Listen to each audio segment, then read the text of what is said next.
कहते हैं हमारे पापों की सजा हमें मरने के बाद मिलती है। इस बात में कितनी सच्चाई है ये तो मैं नहीं कह सकता, पर हाँ, कुछ पाप इतने बड़े होते हैं कि उनकी सजा इंसान को जीते जी भोगनी पड़ती है। और जब वो सजा देने कोई सिसकती हुई रूह खुद चली आए तो फिर भोगने वाली सजा खौफ का दूसरा नाम होती है।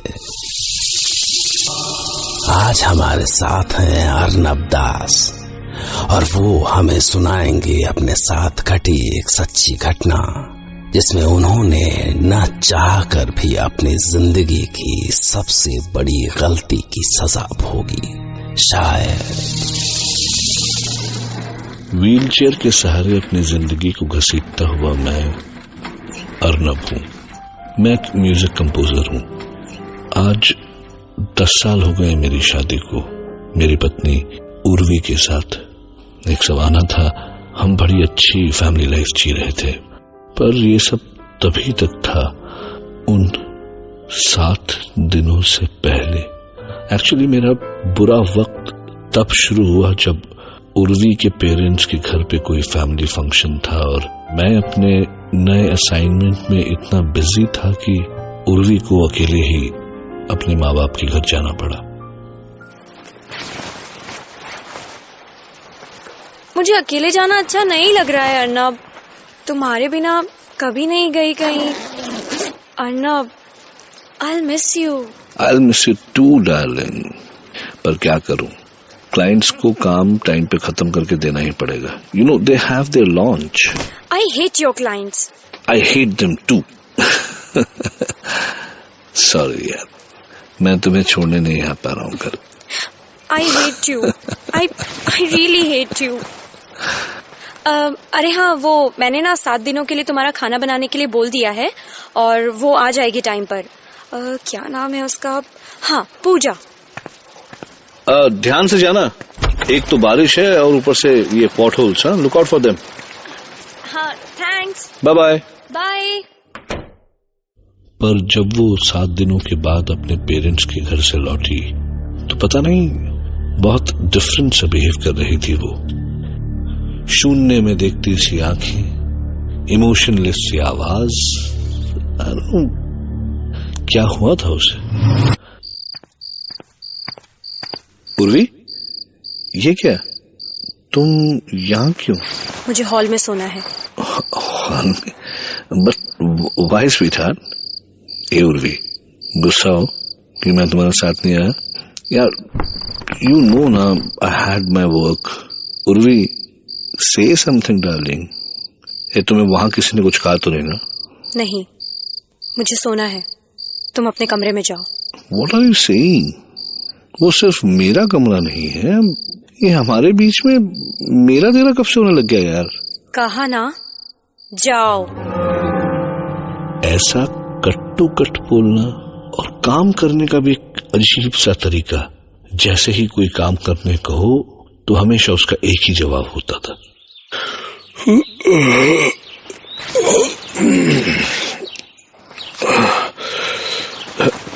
अरे, तुम कब उठी? कुछ देर पहले। That's good यार। सुनो, मैं तुम्हें बताना भूल गया था कि जल्दी से ब्रेकफास्ट और टिफिन रेडी कर दो। आज थोड़ा जल्दी जाना रिकॉर्डिंग में। रेडी है। व्हाट? तुमने रेडी भी कर दिया? पर मैंने तो तुमसे कुछ कहा भी नहीं था। It was shocking, really shocking. वो मेरे मन में क्या चल रहा है पहले से जान लेती थी, और ये तो कुछ भी नहीं।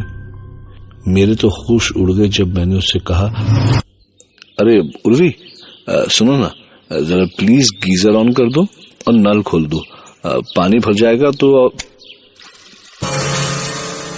हाँ? ये क्या हो रहा था? आई मीन, उर्वी मेरे सामने खड़ी थी, फिर गीजर और नल किसने ऑन किए? मुझे लगा कि मैं सीधे सीधे उर्वी से कहूंगा तो मे बी उसको अच्छा ना लगे, पर मैंने उसे जाने कितनी बार बात करने की कोशिश की। उर्वी, तुम कुछ परेशान से लग रही हो। आई मीन, जब से मॉम डैड के पास से आई हो, अब तुम कहो तो हम डॉक्टर के पास चलें? नहीं, मुझे कुछ नहीं हुआ। नहीं, I didn't mean that. I wanted to say कि अकेले अकेले सारा काम करते करते दिन भर में स्ट्रेस हो सकता है ना, तो अगर हम किसी साइकियाट्रिस्ट के पास चलें तो फिर। नहीं। और वो उठ के वहां से चल दी। पता नहीं कोई शॉक लगा था या कोई डिप्रेशन हुआ था उसे, पर अपने आप नल खुलना और गीजर ऑन होने जैसे इंसिडेंट्स मैं बिलीव ही नहीं कर पा रहा था कि हम हस्बैंड वाइफ हैं। वो पिछले 3 महीनों से मुझसे अलग रूम में सोती थी। वो हमेशा मुझसे कम से कम 4 फीट की दूरी बनाकर रखती थी। और इसके कुछ दिन बाद मैंने कुछ और महसूस किया। जब मैं सवेरे मॉर्निंग वॉक के लिए निकल रहा था, तब सामने डॉक्टर बेंजामिन आते दिखाई दिए। हम अक्सर वॉक के लिए साथ निकलते थे। मिस्टर दास, आज तो आप राइट टाइम पर हैं। आपकी संगत का कुछ तो असर पड़ेगा डॉक्टर बेंजामिन। चलिए। अरे मैडम, जिमी को छोड़ दो। अरे बड़ा ही क्यूट पपी है, अभी लिया? यस, बट पता नहीं आपके घर से क्या प्रॉब्लम है इसको। यहाँ आते ही बहुत इरिटेट हो जाता है। और फिर मैंने उर्वी को आवाज दी, स्वीटहार्ट, दरवाजा बंद कर लो। और जैसे ही वो हमारे पास आई कि वो पपी जैसे उसे देखकर पागल सा हो गया।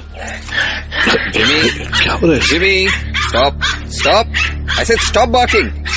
बेंजामिन कितना चिल्लाते रहे, पर जिमी पर जैसे कोई असर ही नहीं हो रहा था। और ये सब क्यों हुआ कुछ पता नहीं चला।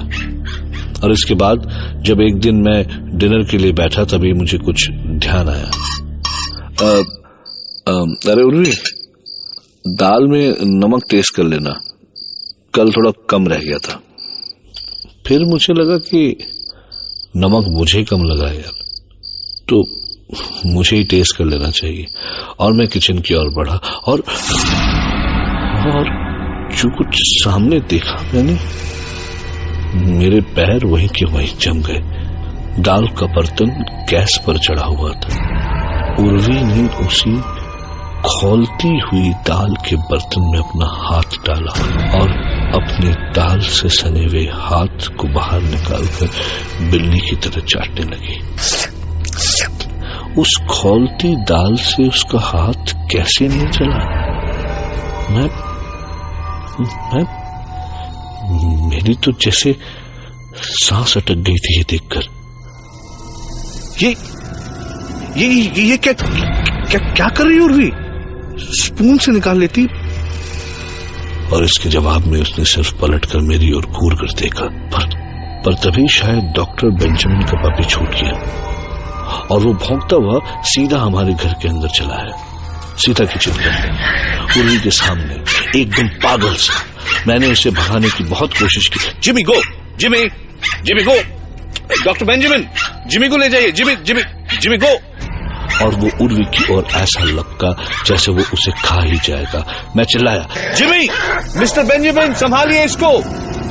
पर इससे पहले कि मिस्टर बेंजामिन आते, जिमी उर्वी की ओर उछला और उर्वी ने दोनों हाथों से उसका गला दबोच लिया और उसका गला ऐसा दबोचा कि कुछ देर तक तड़प सका वो जिमी, और बस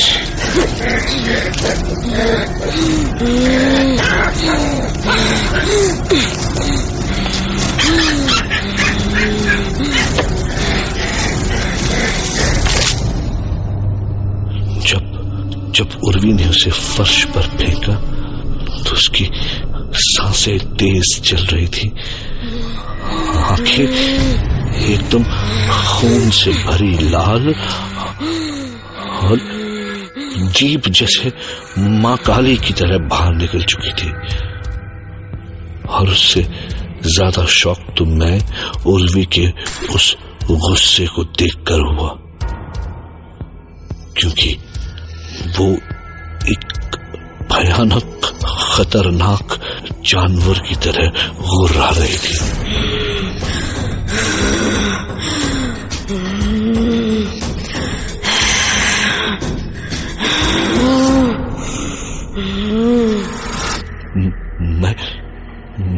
मैं उसके गुस्से को देखकर बुरी तरह से डर गया।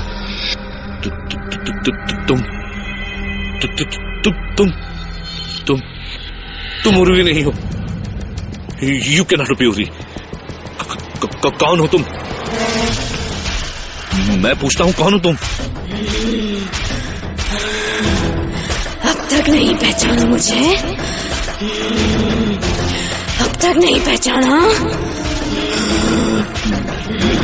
नहीं नहीं, बताओ कौन हो तुम? पूजा हूं मैं। ये क्या कह रही हो तुम? कौन पूजा? इतनी जल्दी भूल गए इतनी जल्दी? तब मुझे याद है।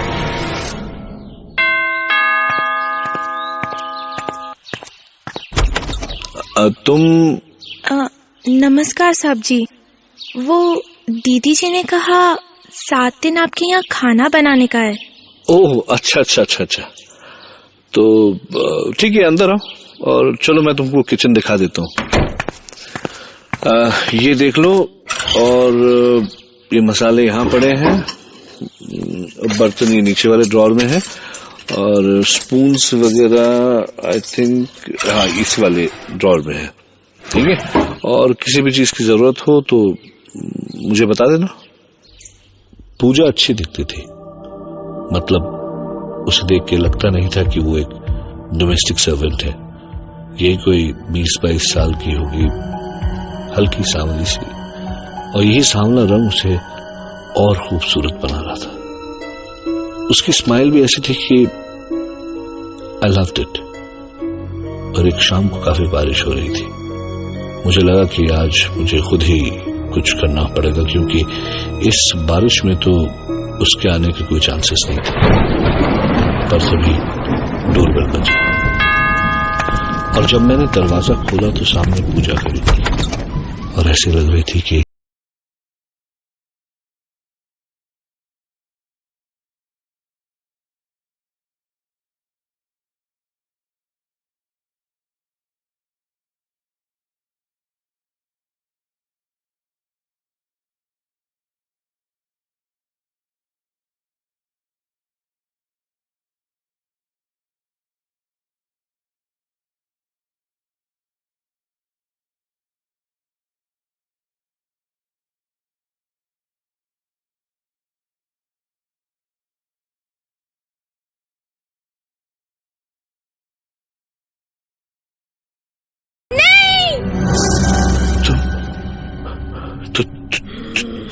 तुम पूजा हो? हाँ, ओह माय गॉड, वही पूजा। पाप तुमने किया और मरना मुझे पड़ा। गाड़ी के सामने आकर जान दी थी मैंने, और अब तुम मरोगे। नहीं पूजा, मरना पड़ेगा। पूजा।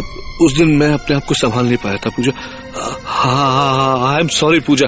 तो अब गलती की सजा भुगतो सजा। और उसने मेरा गला पकड़ लिया। नहीं पूजा,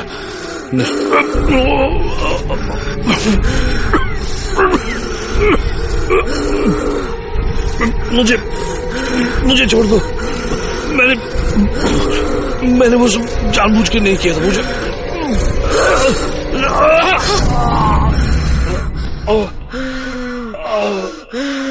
और उसने मुझे उठाकर दीवार पर फेंक दिया।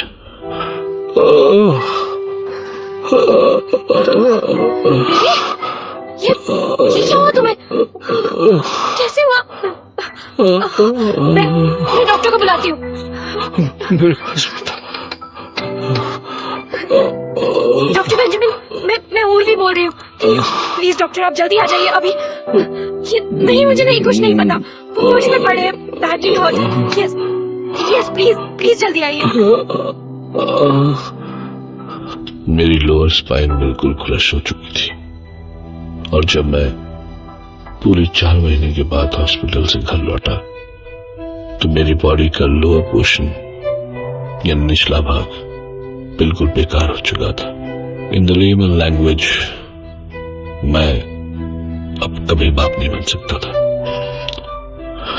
ये उन 7 दिनों की सजा है। हम मैं वो किसी औरत के साथ नहीं कर सकता था जो मैंने उस दिन पूजा के साथ किया।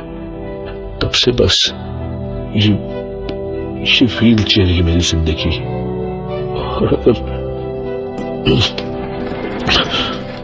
अगर उर्वी मेरे साथ ना होती तो शायद मैं जी भी नहीं पाता। जिस पर मेरे साथ ये सब हुआ उसी पल पूजा की आत्मा उर्वी का शरीर